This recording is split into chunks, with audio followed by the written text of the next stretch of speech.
not forgotten. I was thinking that you seem to have forgotten the phrase separation of church and state, but the one thing I did forget was just how divisive and dishonest and distasteful someone like you can be.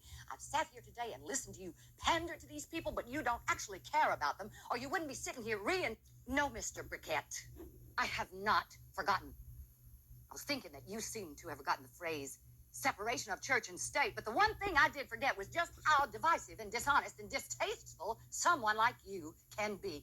I've sat here today and listened to you pander to these people, but you don't actually care about them, or you wouldn't be sitting here reinforcing their ignorance and prejudices. You heard that, caller. She just called you ignorant and prejudiced. I do not think everyone in America is ignorant. Far from it. But we are today probably the most uneducated, underread, and illiterate nation in the Western Hemisphere, which makes it all the more puzzling to me why the biggest question on your small mind is whether or not little Johnny is going to recite the Pledge of Allegiance every morning. I'll tell you something else, Mr. Briquette.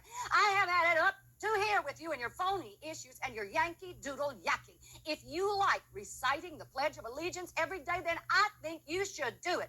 In the car, in the shower, wherever the mood strikes you. But don't try to tell me when or where I have to say or do or salute anything, because I am an American too. And that is what being an American is all about.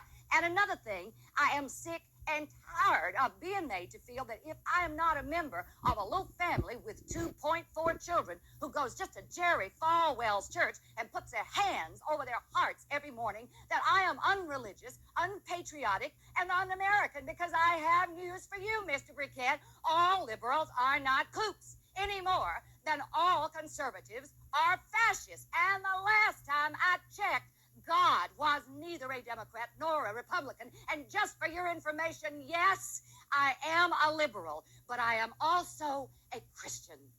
And I get down on my knees and pray every day on my own turf, on my own time.